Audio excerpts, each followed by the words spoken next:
ไงเนี่ยมาเกินแล้วบนเลยจะมีจ่ายจะมีชื่อชาวบ้านเจ้าไปหาป่าไปหากิน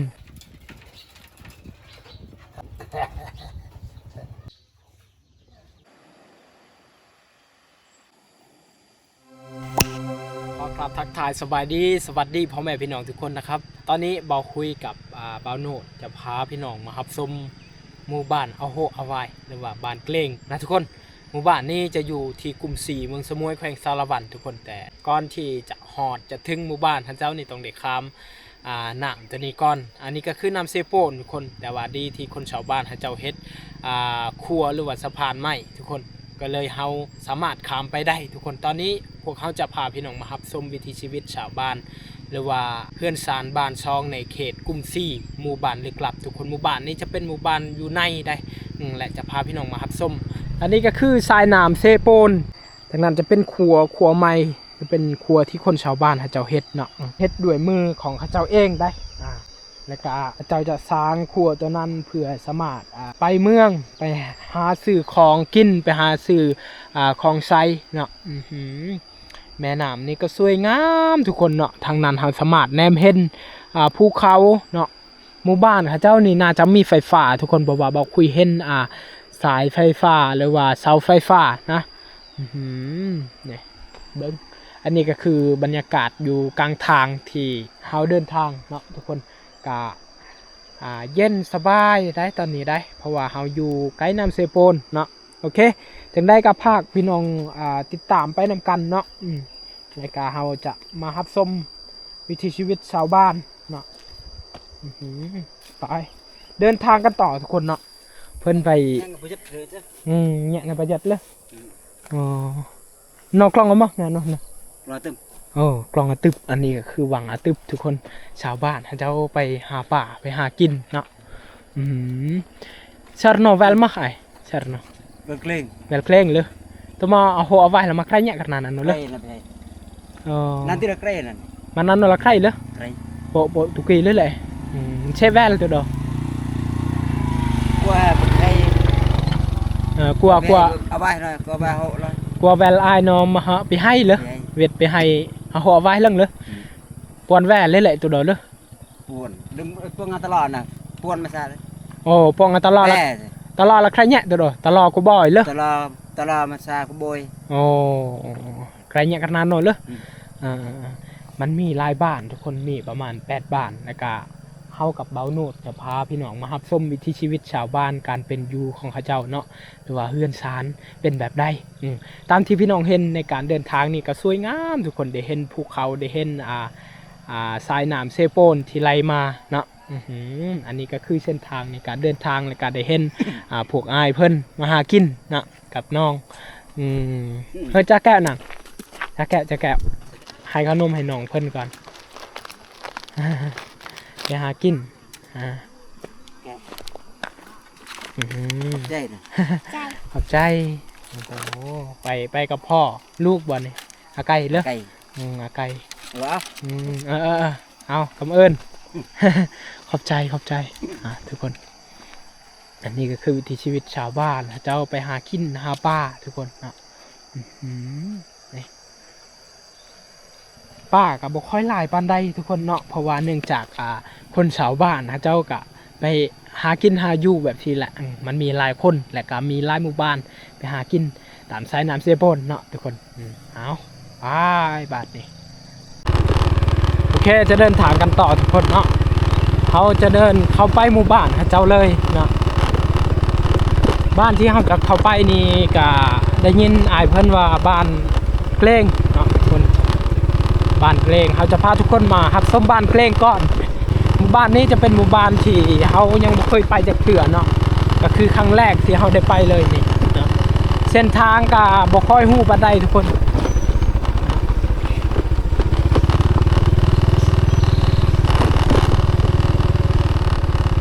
เส้นทางก็ตามที่พี่น้องเห็นเป็นเส้นทางดินแดงแล้วก็เส้นทางอาจจะลำบากแน่เนาะแต่ว่าบางบ่อนที่ยากเขาก็บ่ได้ทายนะบางบ่อนที่ยากที่สุดเอาตอนนี้เราจะเข้าไปหมู่บ้านให้เจ้าเนาะอันนี้ก็คือทางเข้าบ้านเกลงทุกคนโอ้โห เข้าบ้านเกล้งเนาะเบิ่งน้องๆเจ้าว่า น้องๆโอ้อาจจะเข้าไปหมู่บ้านนะเจ้าเลยนะนี่ก็คือข้างในบ้านนะเจ้าจะมีต้นกาแฟคาเฟ่ได้เส้นทางหมู่บ้านนะเจ้านี่มีแต่หมู่บ้านเฮือนซานลานแป้นและพอไปได้เอาโง่โอ้โหสาวบ้านนะเจ้าก็ยังอยู่เฮือนอยู่บ้านบ่ได้ไปให้ทุกคนนะยังอยู่เฮือนอยู่ซานก็ว่าโอ้โหสาวบ้านนะเจ้าสักเข้า làm cái tệ tạc lạc và mà chấm trà chấm tâm โอ้โหสาวบ้านนะเจ้าสักเข้าสักให้แล้วเป็นที่เรียบร้อยทุกคนแต่ว่าเนื่องจากอากาศมันร้อนร้ายนะอากาศมันร้อนร้ายก็เลยเขาก็บ่ค่อยงามปานใดนะทุกคนเฮือนศาลในเขตนี้ก็มีแต่เฮือนศาลลานแปนดอกไม้ทุกคนเนาะ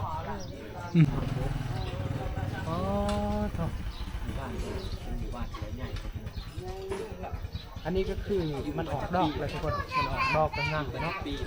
เขาสมัครแฮมเห็นดอกมันงามหลังงามหลังทุกคนเนาะดอกกล้วยไม้ตัวนี้ยังบ่ได้ออกดอกเลยสวยงามทุกคนเนาะแต่ว่าตัวนี้มันออกดอกแล้วทีเดียว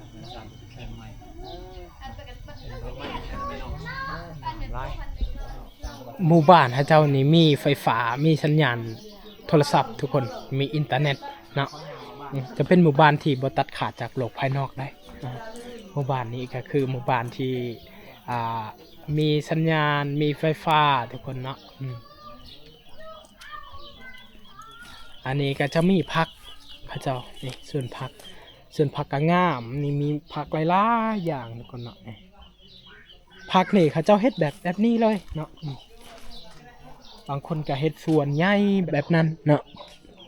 แต่บางคนก็จะเฮ็ดแบบนี้เฮือนซานนี่เบิ่งผ้าเฮือนคนชาวบ้านนี่งามทุกคนเนาะเจ้าเฮ็ดเห็นปะเจ้านี่เห็นเฮือนใหม่ทุกคนเฮือนใหม่แปลนเนาะตอนนี้เป็นน้ำที่คนชาวบ้านเจ้ากินหรือว่าน้ำที่คนชาวบ้านเจ้าใช้เอามาตาจ้า นี่โอ้โหอันนี้ก็คือน้ำห้วยเอามาเดอะตะหม้อเนาะมาเดอะตะหม้อเนาะเดอะแต่ก็เลยโอ้โหนี่เฮือนศาลบ้าน2คนชาวบ้านเจ้าว่าจะชัดไปได้สระเตาะพัวเลยดิอยู่ในหมู่บ้านเจ้านี่ฝนบริตกเลยทุกคนเนาะก็เลยคนชาวบ้านเจ้าปลูกไฮปลูกเขาก็ยังบ่ทันได้ออกนะทุกคนเนาะบ่ฮู้ว่าสิได้เข้าหรือบ่ปีนี้เนาะได้จอมโบนอามโดยกุมารนอลังไอ้หม้อปัวเตาะเลย กุมารไม่ไงเนี่ยมาเกี่ยวแล้วบันเลยจะมีจ่าจะมีจุดกุมารเนี่ยเดี๋ยวรังกุมารไม่ไงเกียร์ละเลยปีก่อนนี่หมักแตงกะงามทุกคนเนาะเจ้าปลูกเพราะว่าปีก่อนนี่อากาศดีอากาศจะมีฝนตกแน่แต่ว่าปีนี้ฝนบ่ได้ตกเลยทุกคนก็เลยบ่ฮู้ว่าสิได้คือปีก่อนหรือบ่เนาะปีก่อนนี่เขาเจ้าชนกินบ่หมดพวกหมักแตงพวกหมักเขือไอ้หยังหลายๆอย่างที่เขาเจ้าปลูกนั่นแหละเนาะเนาะแวลเกล้งเนาะเลยเกล้งเลยวิดเกล้งเอามาไล่มาวิดเกล้งปวดโอเคตลาทุกคนตลากูบอยน่ะเอามาเอาหัวเอาไว้ตลากูบอยเดี๋ยวที่เอาหัวเอาไว้แค่น้ำมากไรบ่เอาหัวเอาไว้น้ำได้ละใกล้ปวดมันนะเรียบประหยัดเลยนี่เลยแต่นั้นแหละผมน่าแช่โดยมันมีทางแหว่นะทุกคนเดียวเขาจะเข้าไปหมู่บ้านตลอกูบอยเนาะโอ้โหใกล้เนาะเจ้าจะแก้วหนังอารลัมแก้ลัมมันเลยมาเจอก็ยังสวยอัดเอาเนี่ยอันนี้ก็คือดินบล็อกคนชาวบ้านเจ้าเฮ็ดเองได้นี่ตีเองแล้วก็เอาไปเฮ็ดเฮือนโอ้โหนี่คนชาวบ้านเจ้าปลูกให้อันนี้ตากเขาเนาะตากเขา ตียงแรงจะชอบมาตะมาบกลอตะไม้เลยบนไม้เลยโอ้โหตากแห้งแล้วก็ไปซี่เมื่อข้าเจ้ามีจักซี่เข้าเนาะทุกคนเนาะเพราะว่าหมู่บ้านข้าเจ้านี่มีไฟฟ้าเนาะทุกคนก็เลยบ่ได้ตั้มเข้าแล้ว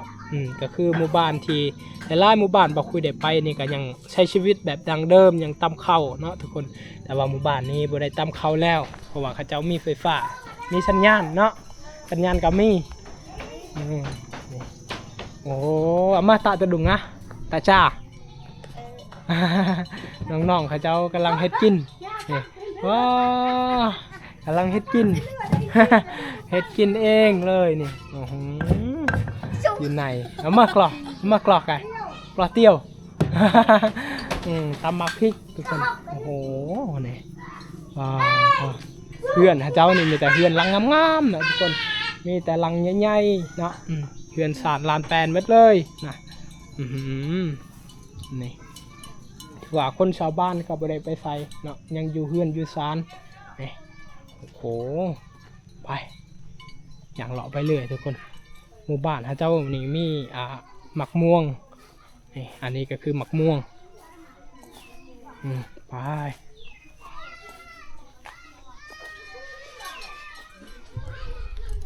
อย่างเลาะไปเรื่อยทุกคนเนาะอันนี้ก็คือหมักยอดหมากนี่เราสามารถเอาไปกินได้ทุกคนครับนี่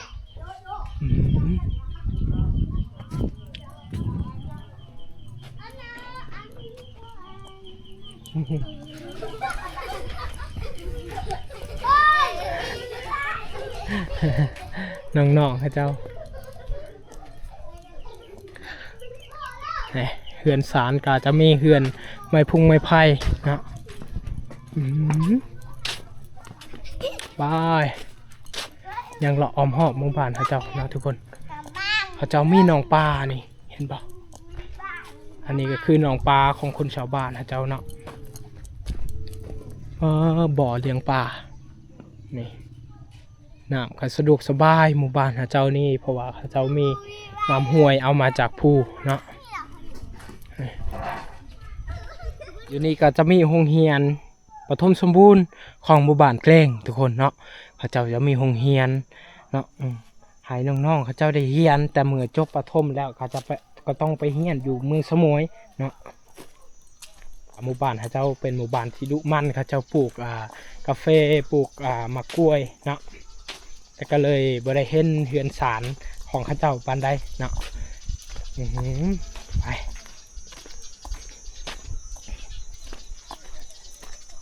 ครั้งนี้ก็คือส่วนของคนชาวบ้านให้เจ้าเลยเนาะนี่เห็นบอกมะกล้วยไป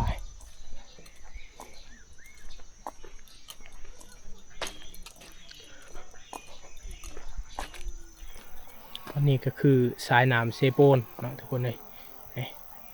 อยู่ติดกับหมู่บ้านให้เจ้าเลย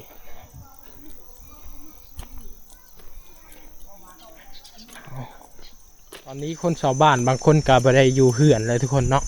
เขาเจ้าก็ไปเวียกมันแล้วเนาะเฮือนศาลบ้านซองในเขตนี้มีแต่เฮือนศาลลานแปลนหมดเลยคือว่าแล้วนะทุกคนแต่ว่าเขาเจ้ามีหมักไม้ในหมู่บ้านเขาเจ้านี่หลายทุกคนจะมีหมักม่วงมีหมักกาแฟมีหมักลำไยก็มีหมดทุกคนเนาะเพราะว่าหมู่บ้านเขาเจ้านี่จะเป็นหมู่บ้านที่ดุมั่นหมู่บ้านที่ขยันเฮ็ดเวียกเนาะอันนี้คนชาวบ้านเขาเจ้าตากข้าวเมื่อตากแห้งแล้วก็ไปตำข้าวยังใช้ชีวิตแบบดังเดิมเนาะทุกคนอันนี้จะเป็นข้าวให้เนาะเพราะว่าหมู่บ้านเขาเจ้านี่บ่มีนามีแต่เฮ็ดให้เนาะ